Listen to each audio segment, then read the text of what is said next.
ইরাকে এক নাস্তিকের জন্ম হয়েছিল, মাজুসি নাস্তিক মুলহিদ। সে বলে বেড়াচ্ছিল আমি স্রষ্টায় বিশ্বাস করি না, কারণ স্রষ্টা দেখা যায় না। ইরাকের লোকেরা বলল আমাদের একজন ইমাম আছে, নাম নু'মান ইবনে সাবিত। কি নাম? নু'মান ইবনে সাবিত, যাকে আমরা ইমাম আল আযম আবু হানিফা বলে চিনি। সবাই বলল তুমি যে স্রষ্টারে খুঁজে পাও না, আমাদের ইমাম তোমারে স্রষ্টা দেখায় দিবে। সুবহানাল্লাহ পড়েন। সে বলল ঠিক আছে, তাহলে তোমাদের ইমামরা আসতে বলো। কবে? সামনের জুমাবারে ঠিক ভর দুপুরে, দুপুর 2টার দিকে জুমার নামাজের পরে আমিও আসবো, তোমার ইমামও আসবে, ডিবেট হবে। দেখি আমি স্রষ্টার বিপক্ষে আর তোমাদের ইমাম স্রষ্টার পক্ষে, দেখি কে জিতে যায়।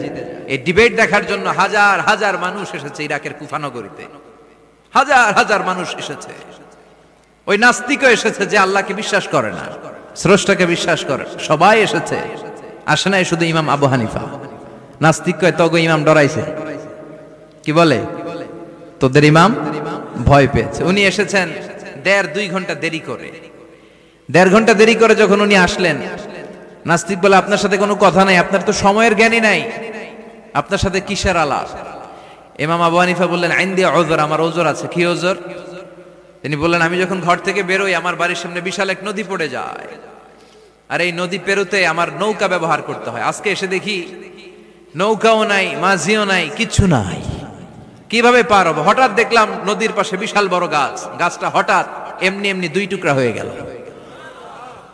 গাছ থেকে বিশাল কাঠের তক্তা বের হয়ে গেল, তক্তাগুলো অটোমেটিক্যালি জোড়া লেগে নৌকা হয়ে গেল। এই নৌকা মাঝি ছাড়া সা করে আমার সামনে চলে এলো। আমি নৌকায় বিসমিল্লাহ বলে বসে পড়লাম। হঠাৎ নৌকা আমারে টান দিয়ে ওপারে নিয়ে এলো। তারপর আমি আপনার এই ময়দানে ছুটে এসেছি। এই যে গাছ কাটা, তক্তা হওয়া, নৌকা হওয়া, মাঝি ছাড়া চলা, এই প্রসেসিং হতে আমার 2 ঘন্টা সময় লেগেছে। I am extremely sorry for that, আনা আসিফ জিদ্দান, আমি দুঃখিত। নাস্তিক নেতা বলে তবে ইমাম গাঞ্জা খাইছে। কি খাইছে? তোদের ইমাম মাজনুন, জুন্না আলাই, মাথার তার সিরা নিয়ে যা। ইমাম আবু হানিফা বললেন ময়দানে আমারে গালি দিলেন কেন?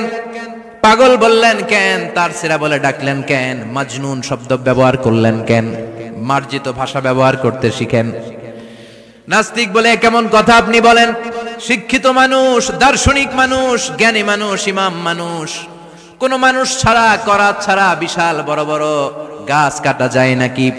মিস্ত্রি ছাড়া তক্তা বানানো যায় নাকি? মিস্ত্রি ছাড়া তক্তা জোড়া লাগে এমনি এমনি নৌকা হয় নাকি? মাঝি ছাড়া পানিতে নৌকা চলে নাকি?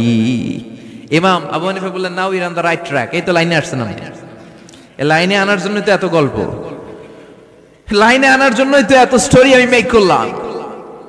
আপনার কথা থেকেই যদি ধরি, করাত ছাড়া গাছ কাটা যায় না, এমনি এমনি তক্তা হয় না, এমনি এমনি নৌকা হয় না, মাঝি ছাড়া নৌকা এমনি এমনি চলে না, তাহলে আকাশ কেমন করে এমনি এমনি হলো? জমিন কেমন করে এমনি এমনি হলো? দ্বীপ প্রহরের জলজলে সূর্যটা কেমন